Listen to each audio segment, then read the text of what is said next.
In this Erasmus Forum podcast, we're going to be thinking about the Old Masters, an important term in the history of art, if a rather elusive one.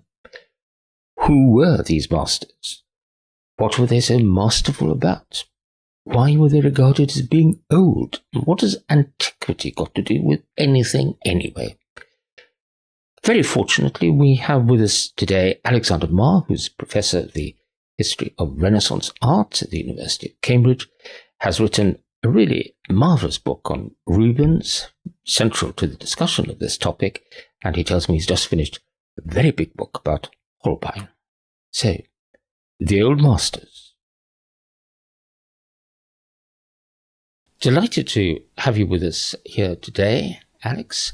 You are a Professor of the History of Renaissance Art at Cambridge, and the term in your job description says it's something between 1400 and 1800. So what some people would call the early modern period.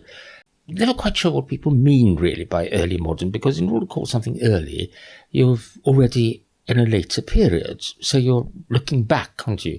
And nobody in an early modern period would say, oh, I just wish this early modern period would stop. I mean, roll on the later moderns. That's what I say. It's a phrase, the Old Masters, it's one of those phrases that terribly used, I think, overused by people who think they know what it really means. It's certainly very useful for, if not for art historians, it's certainly useful for curators and art galleries. If you put on a show and say, our next show is going to be about the Old Masters, drawings of the Old Masters, as in the King's Gallery in Buckingham Palace at the moment, and you'll be guaranteed to have a sellout. But it's more difficult to do that with the great masters of what we might call the modern movement, the post-early moderns, the later moderns. But let's start perhaps by thinking about this phrase itself. Where does it come from? Who first started saying, oh, these moderns, they're not so good. Give me an old master any day. Well, Hal, that's a very good question. Hard to pinpoint, I think, the very earliest instance that the phrase old masters is used. It comes into prominence mainly in, I would say, the 18th and especially the 19th century. But we find its use a little bit earlier, as early as the later 17th century in the writings of John Evelyn. John Evelyn, Fellow of the Royal Society, directs the History of Trades projects, collector himself, connoisseur, who writes on the arts, publishes his book on sculpture, engraving, really. Mm-hmm. And in him, we find reference to collecting the works of the old masters, which for him in particular was the Italian greats of the 16th century. So it was about the establishment of a canon of taste with the artists that Vasari had highlighted as the pinnacle of what we now call the Renaissance. In particular, Michelangelo, some Venetians, Raphael and co. And it's a term that seems to be used almost exclusively about painting and drawing. So if I can't have an old master who's an architect, or can? Well, good question. If I were to give a rough and ready definition of the term old masters or old master, I would say it refers to an artist, usually male, though not exclusively. That's maybe something that we can come back to a little bit later on. Active between around 1600 and around 1800. Predominantly, though not exclusively, a painter, although could be a sculptor. I think you're right, rarely used of architects. And somebody who had demonstrated sufficient technical skill and quality of invention that they could be considered praiseworthy. Canon. Always a bit of a deadening word, I think, really, in any area of intellectual or artistic life. It implies that something is fixed, and you shouldn't tamper with it. And this is a source of great authority from ancient times, which is, I suppose, part of the appeal of the phrase "old master." They're old, they're safe, and they demonstrated mastery. But the chronology is difficult, I think, isn't it? Because Giotto's father, Renaissance painting for many people, he's dead by the late 1330s, isn't he? So he can't be an old master.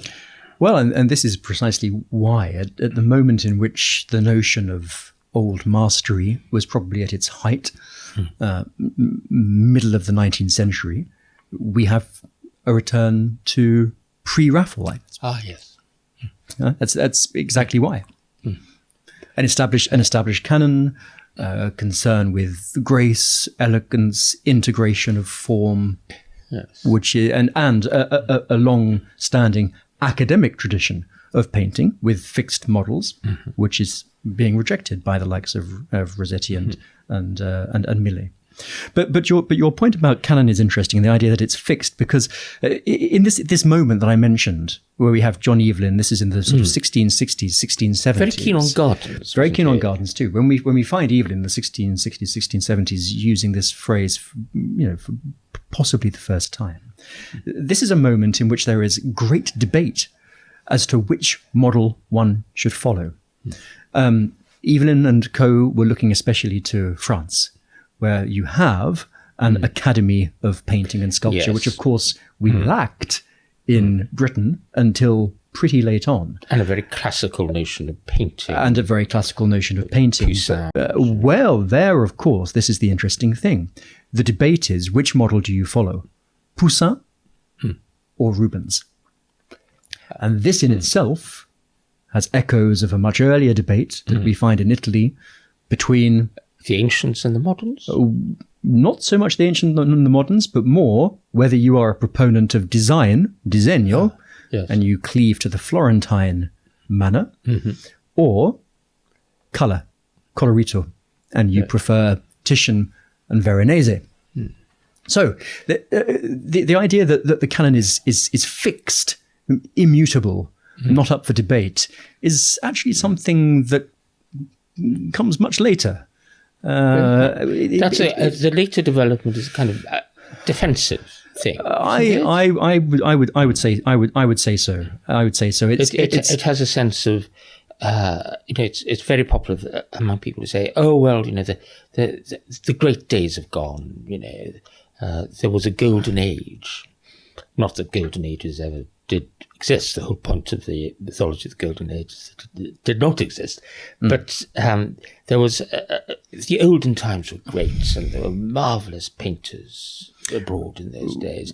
And now everything's gone to the dogs, and it's all really rather terrible. I think we find that in every single century of human history. I'm sure people thought that about Raphael. I'm sure that there were cave painters saying, "Gosh, wasn't it better?" So, yeah. So when do the old masters die out then, if I can put it in that way? I mean, when is...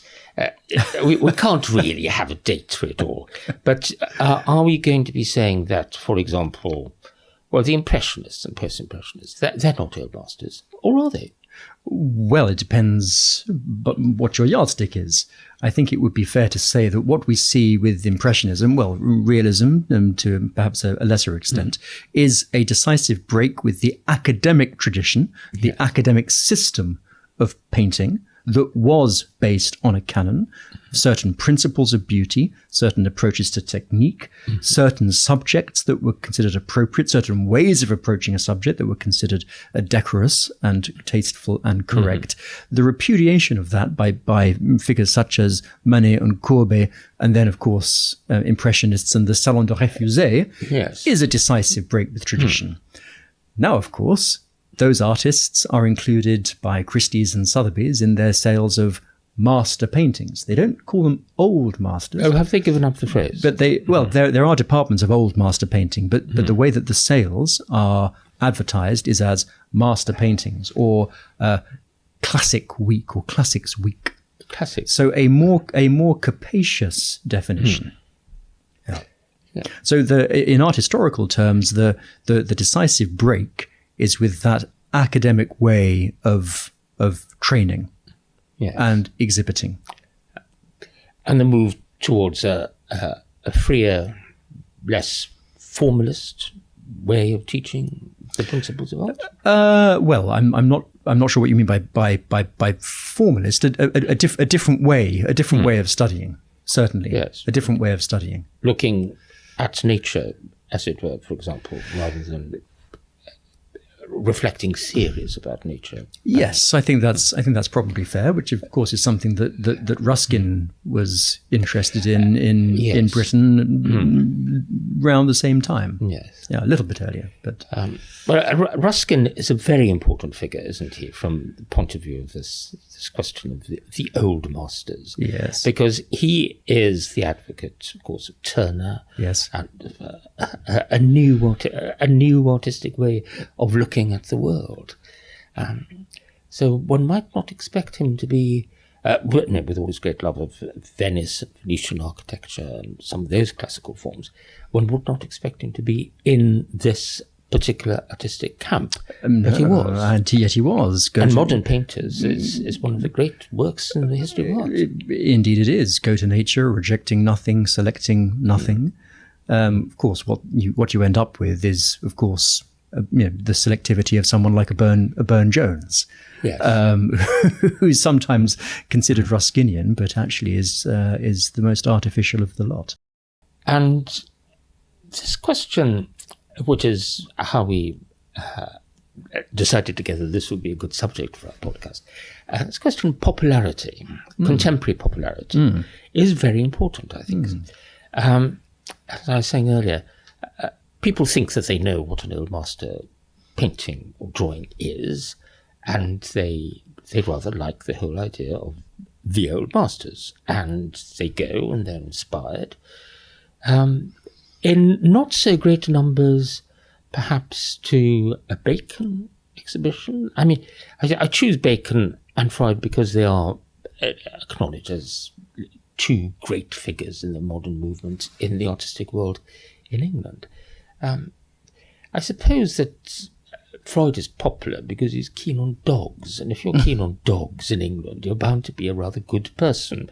And his paintings of the dogs, are really rather marvellous, I think. And he's kinder to the dogs than he's to some of the people whom he paints and drew. But the lack of popularity for the modern artist, the modern painting, it is a problem, isn't it? I'm not so sure. I think it might have been a problem or an issue a couple of decades ago, but I think viewing tastes and viewing habits have changed.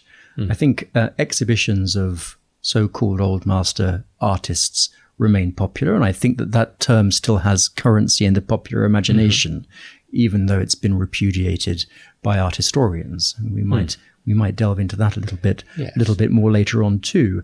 But actually, I think you'll find that probably visitors to Tate Modern exceed visitor numbers to, say, the National Gallery, and I think artists like Bacon and Freud would probably now be considered reasonably conventional. Yes, venerable. Venerable even. And indeed, someone like Freud, Bacon a little bit less so, but certainly someone like Freud is entirely a part of the tradition that we've been talking about. Yes. Freud certainly viewed himself in the tradition of painters such as Titian, Rubens, and so on. The phrase is a very English one. I can't think really of an exact equivalence in either French or German or Italian. We do have it in Dutch. Oh, you have it in Dutch? Yeah, we have it in Dutch. Yeah. In particular, it's applied to Dutch so-called, you mentioned the Golden Age, Dutch painters of the 17th century. Yeah. So we find it fairly early on, actually, in the critical literature. people like Rembrandt, Frans Hals, being referred to as old masters. Von Leyden. Yeah, exactly. Yeah. Very revealing, though, isn't it? Or at least strange that in Italy, the heartland of the old master achievements, we don't have an equivalent phrase for it. I mean, they're called the grande pittori. Just big somehow, rather like that second plate of pasta that we had, which one was rather foolish to consume. And then French, they're just called ancien. And I wonder whether that is because Britain was playing catch-up. Yes.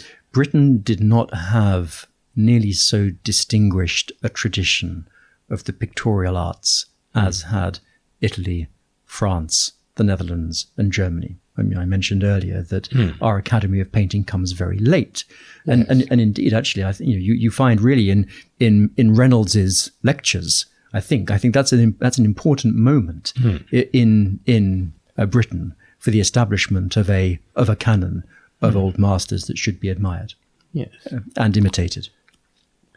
And do art historians today still find it useful as a phrase, as an idea, as a concept? Are there certain distinguishing features of the old masters in terms of technique or style, or is it a convenient art historical period? I would say that it's fairly passé. It's not a phrase that I would use. It's a phrase that has been amply critiqued, not least by feminist art historians from the 1970s onwards. You might be familiar with a very, very good and quite important book called Old Mistresses.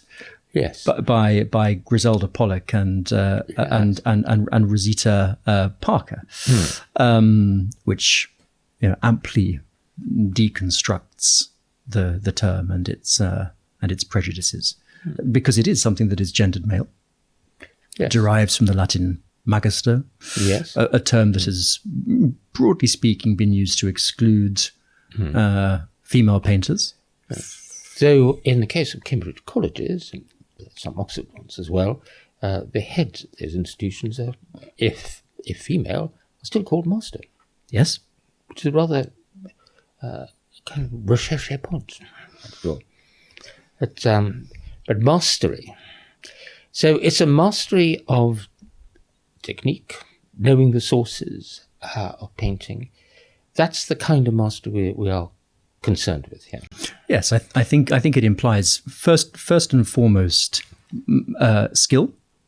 Yes. So it involves technical ability, technical talent, but I think it needs to be more than that as well, because most of the artists that are singled out as worthy of the name possess something more than mere technical skill. Yes. They'll be masters of expressing the passions. They'll be masters of composition. They'll be masters of invention in all sorts of different ways. Because the problem with the blanket description of artists of this period, 400 years, being included in the category of old masters, is that there must have been an awful lot of very unsuccessful old masters. People who longed to be an old master, who'd wake up in the morning and say, why doesn't destiny knock on my door and make me an old master like now? But they just didn't have the talent. There were a lot of pretty poor painters who churned out rubbish. And is this uniquely true of England, or is it true of? It's of the whole of. It's European art. It's true of the whole of European art, and indeed, you see examples in our sale rooms every day. Yes, I won't say which sale rooms. No, but I do think the term is still quite useful for the sale rooms. I think it's useful for the sale rooms.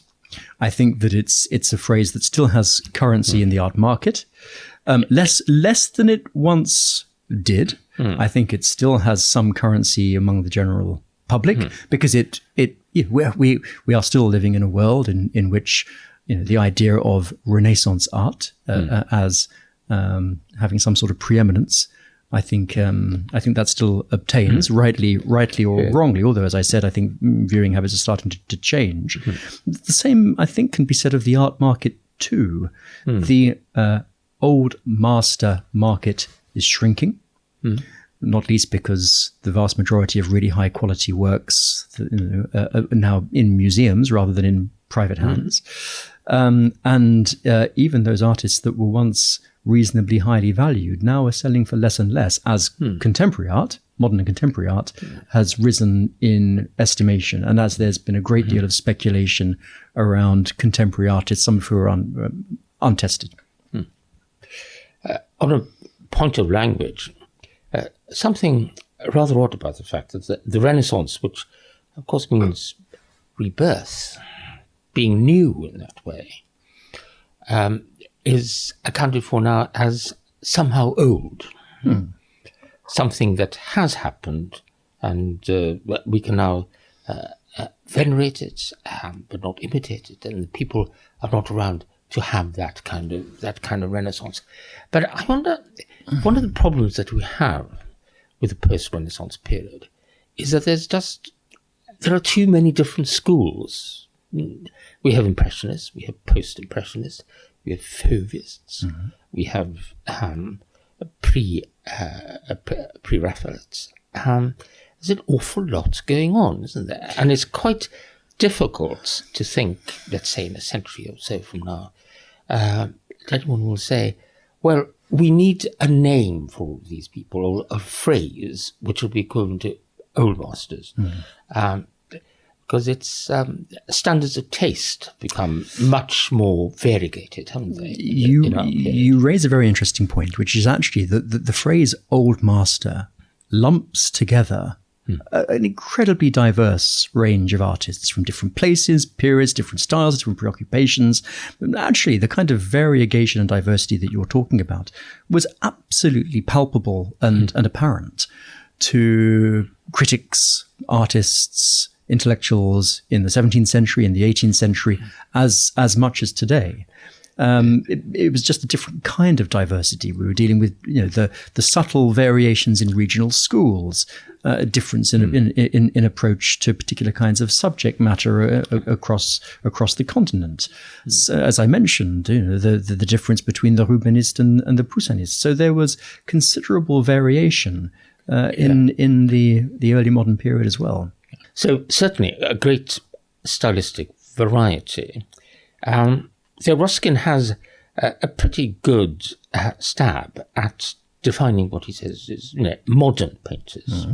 Not the Old Masters, but they are this kind of Ruskinian cultivated garden, which has succeeded the olden times.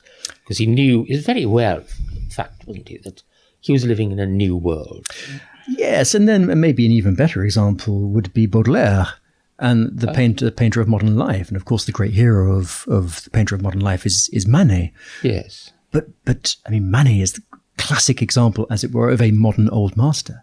Manet is a painter who is constantly considering himself in relation to art of the past. Velázquez in particular, Rubens, Titian. He's an artist who has classical theories of imitatio at his absolute core. Now, of course, he takes that and he applies it to modern subject matter, to the everyday, the apparently quotidian. But the way in which he does it is very, very similar to the way that someone in the 17th century did. And I think that Manet's painting would have been entirely intelligible to a Vasari, for instance. Yes. I remember thinking, after I'd walked from the room devoted to the Monet in the courtyard, the Monet exhibition, claustrophobic experience, really. And then walking and looking at the Manet next door and breathing a sigh of relief. There's something so much more open and classical in the best sense of the word. Now, is that because Manet is a painter of the figure? Yes. Whereas Monet is an artist of landscape. Not that is a lowly genre, although it had been considered as such in the Old Master period. But I wonder if that's why. Might be so. And Monet is an artist of the series. Monet returns again and again and again and again to the same subject with. Well, he's painting the same damn painting over and over again in those rather sickly studies of the River Thames, and in which a way, have now been all brought together. One could say that is one of the things that makes Monet modern. That he's not actually really concerned with subject; he's concerned with process. So I mean, Monet, in a way, is an abstract painter before abstraction. Manet really not. No. Was it of Manet that somebody once said Manet was just an eye, but what an eye? I think that's Monet. Is it Monet? I believe Monet. Yeah. For me, as I was walking from one room to another, it seemed much truer, really, Monet rather than Manet. I suppose there is the question of how we deal with these long traditions, and particularly of figurative painting after abstraction. I went this afternoon to a very interesting exhibition at the Barbican. The painter Noah Davis, a figurative painter of black experience, primarily in Los Angeles. And as I was looking at these pictures, I mean, he's an artist who is extremely sensitive to the traditions that we're talking about, and who is looking back not just to artists such as Degas and Manet, but even further back. And we've seen a resurgence of interest in figural painting too.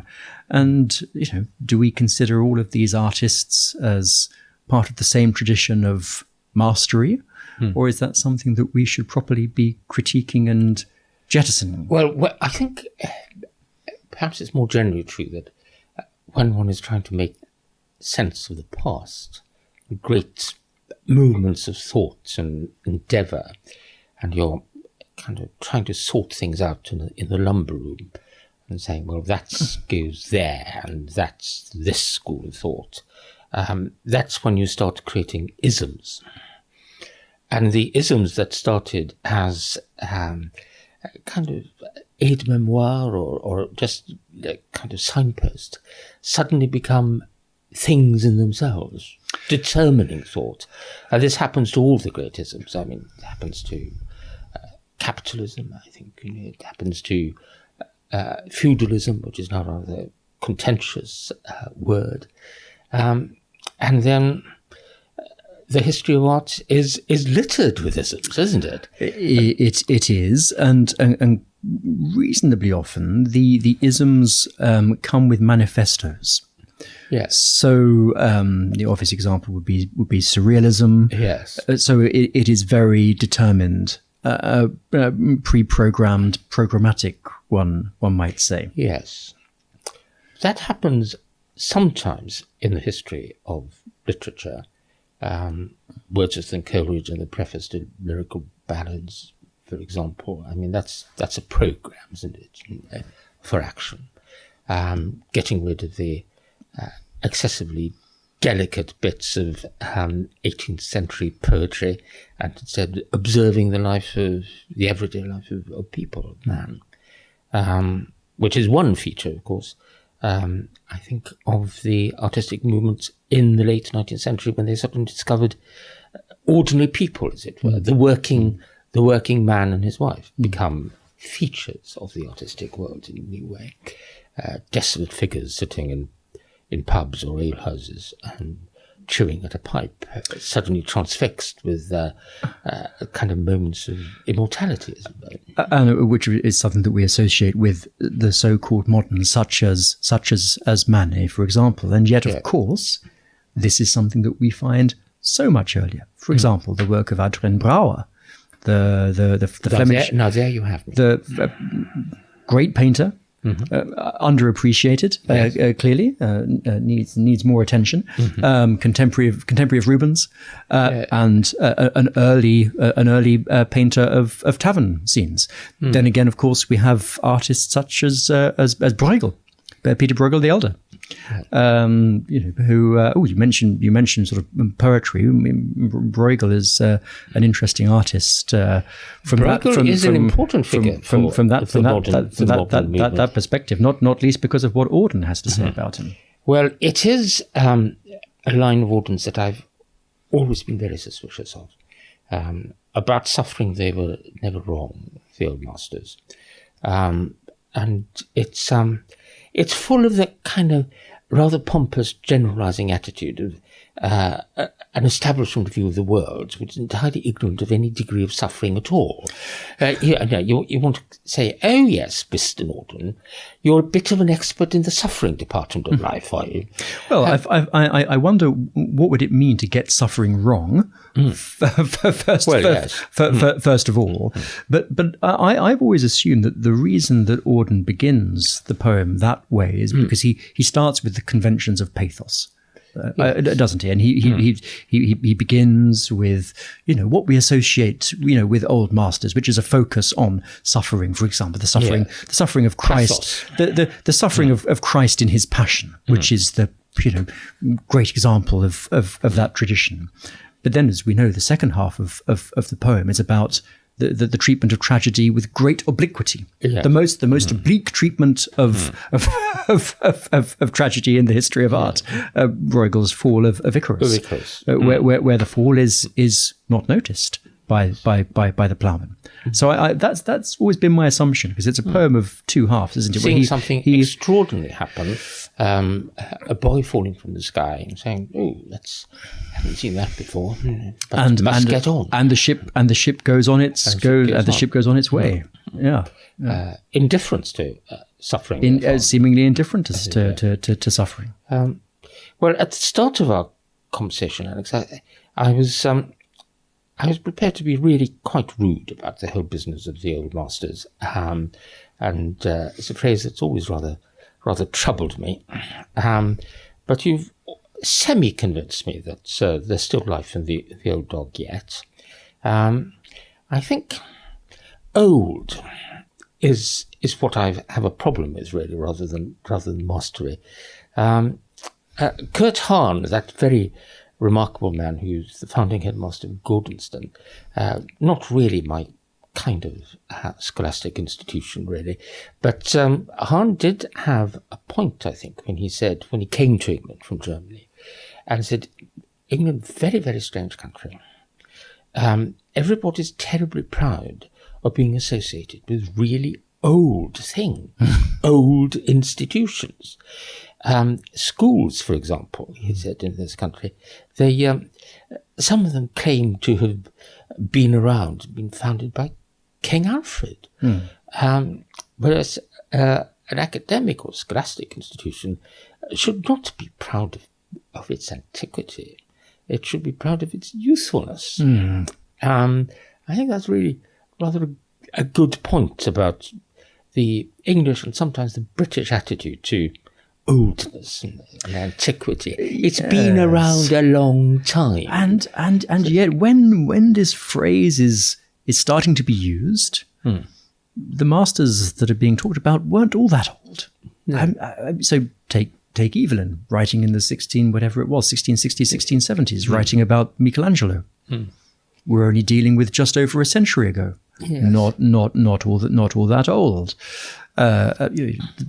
Even when we get to the 19th century, you have old masters of the 18th century. So yes, distance matters. Veneration at a great distance matters. But I think the influence of Vasari is very important, isn't it?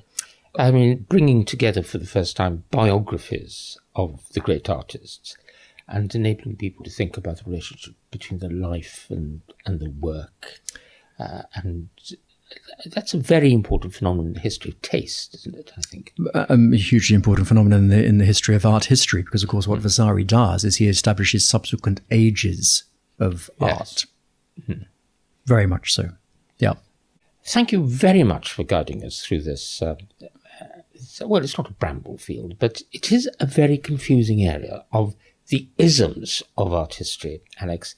And you've reclaimed, I think we can say, Rubens for the wider reading public in your marvellous recent book, in which you managed to avoid using the term Baroque.